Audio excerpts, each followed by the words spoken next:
Hello, everybody, and welcome back to my podcast. I'm super excited about today's episode as I will be touching on a subject that I find to be truly interesting. If you like classical music, ballets, and Russian composers, this is the podcast for you. As of lately, my hyperfixation has been Sergei Prokofiev. Prokofiev's compositions are especially interesting to listen to as they show the changes he had to make to appease the Soviet regime. During Prokofiev's lifetime, socialist realism was a big factor in the production of art. All artists had to conform to this aesthetic, and if they didn't, they were labeled traitors and were essentially blacklisted by the Soviet regime. But even with this expectation, Prokofiev did not seem to care. He stayed true to his modernist inclinations, and even when he was labeled a traitor by the Soviet regime, we'll get into that later in the podcast, he found a way to stay true to his modernist composition style while also incorporating socialist realism.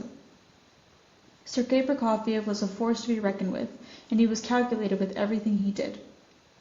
Sergei Prokofiev was born on April 11, 1891, in the village of Zolushka, Russian Empire. His village was culturally isolated, but luckily for him, he was born into the only educated family in his village. His mother was his primary musical influence during his youth, and with her, he learned traditional music like Haydn, Mozart, Beethoven, Chopin, etc. At the age of 13, Sergei Prokofiev was admitted to the St. Petersburg Conservatory. The conservatory didn't really challenge Prokofiev, and he wrote in the traditional format he learned in his youth. Prokofiev seemed to learn more from the concerts he attended while in school. He started attending the evenings of contemporary music, and here he was able to listen to music from all over Russia. Prokofiev then started performing his own compositions at these concerts, and he gained growing popularity. He gained recognition and was known as one of the most promising and daring modernists in Russia. This posed to be a small issue for him.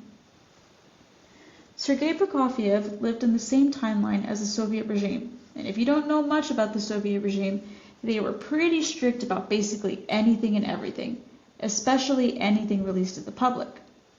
As stated by the editors at History.com, after overthrowing the Romanov monarchy in 1917 and after a civil war in 1921, Russia became known as the Soviet Union. In 1922, after a treaty between Russia, Ukraine, Belarus, and what is now known as Georgia, Azerbaijan, and Armenia, the Union of Soviet Socialist Republics, big emphasis on socialist, was formed. The Communist Party went on to be led by Vladimir Lenin, and it took over the government. After Lenin's death, Joseph Stalin took over, and he ruled with an iron fist. Stalin was big on propaganda in any medium, especially in art. Because of this, musicians were forced to appease the aesthetic that he wanted, which in this case was socialist realism. Now you may be wondering, what even is modernism? What's socialist realism? And on top of that, what's formalism? And I'm here to answer those questions for you. Modernism, in simple terms, is a rejection of tradition. Artists and musicians were seeking different ways of expressing themselves and were becoming more experimental with their work. As stated on Britannica.com, modernism fostered a period of experimentation in the arts from the late 19th century to the mid-20th century. Now, socialist realism, on the other hand, is defined by Alexander Ivashkin as Soviet art under the command of Communist Party censorship. Socialist realism is an aesthetic that was used in the Soviet regime from 1920 to 1980. It was a form of propaganda art that promoted communist values and glorified Soviet dictators. Now, formalism is the concept that a composition's meaning is determined by its form. Essentially, this means that the meaning of a piece lies in the perception and understanding of its elements. Prokofiev considered himself to be a modernist, but the Soviet regime categorized him as a formalist. There were reasons behind this. Aside from being communist propaganda, socialist realist music was simple, tuneful, and inoffensive. This was not the case with Sergei Prokofiev's music. His music was fast, harsh, and dissonant, everything that socialist realism was not. He was accused of being a formalist because his music did not conform to the traditional folk form, but instead focused more on the intellectual aspect of the music, essentially calling it pretentious. Even with the scrutiny Prokofiev received from the Soviet regime, he was able to get away with composing the way he wanted to. It wasn't until his wife, Mira Prokofiev, was arrested and tried for spying that he was forced to watch the pieces he was composing. He quickly was able to trade her for his formalist approach to composing, and he slowly conformed to his socialist realism. Now that you have all this background information, hopefully you're still with me. We can start score analyzing Prokofiev's music and truly deep dive on the effect socialist realism had on his modernist inclinations. We will start off with analyzing Prokofiev's ballet Romeo and Juliet. Now, some information about this very popular ballet. Prokofiev struggled to have it performed from the get-go. The ballet was originally supposed to be performed by the Kirov Ballet, but plans fell through. Prokofiev later offered the ballet to Moscow's Bolshoi Ballet, and they accepted. Prokofiev finished writing the ballet in the summer of 1935 in about a week. The piece was performed, but it did horribly. The Bolshoi dancers refused to perform the ballet because they believed it was impossible to dance. Soon after this, Prokofiev's contract with the ballet company was broken. Prokofiev rewrote the ballet into 2 orchestral suites, which performed in 1936 and 1937. The actual ballet was not performed until 1938 in Brno, Czechoslovakia, by the Kirov Ballet. You may be wondering, what about the ballet was so hard? In short, the main reason was the rhythm of the music. Dancers stated that the music was rhythmically unclear and hard to comprehend and follow. Like I stated in the beginning, Prokofiev's writing style was harsh. He was known for his avant-garde writing, which wasn't the norm during this time. Romeo and Juliet is the perfect example of this. If you look in the description below, you will see that I have linked 2 videos. The first one is a video of Romeo and Juliet, Opus 64, Act 1, Dance of the Knights. This is the one you want right now. Give it a quick listen, and when you come back, we'll analyze the piece together.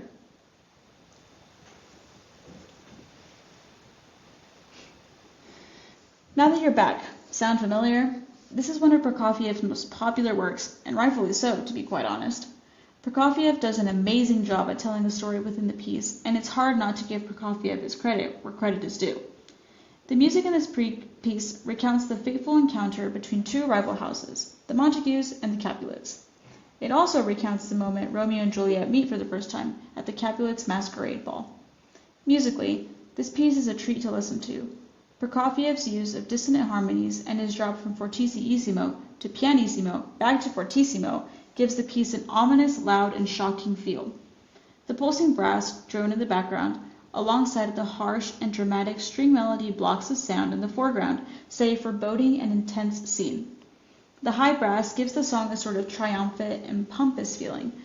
The overall beginning of the piece has a dark timbre up until the 2-minute mark, which you can assume is when Romeo and Juliet see each other for the first time.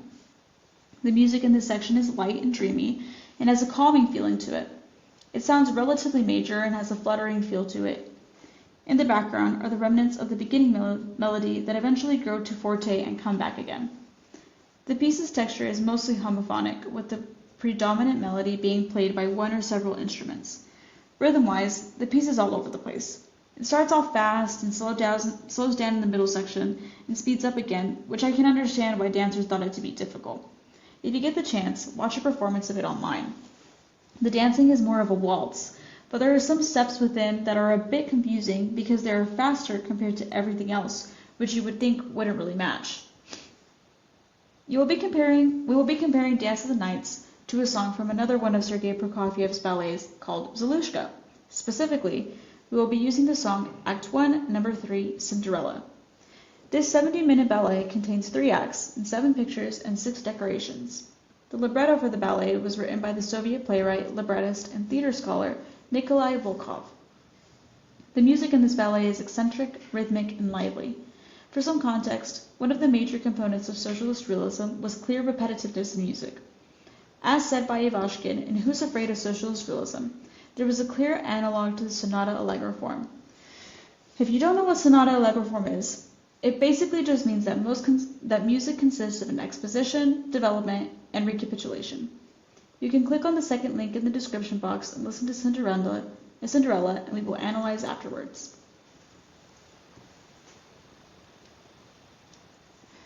In number 3, Cinderella, there is a clear repetition in the instrumentation from the beginning. The piece starts off in minor mode, and the melody is predictable due to its repetition. There is a development at around the 1-minute mark, and it goes into the recapitulation at around the 2:30 mark. The music has an inquisitive feeling to it due to the playful nature of the piece. The brass adds to this at the 1-minute mark with its jumpy playing and bright timbre.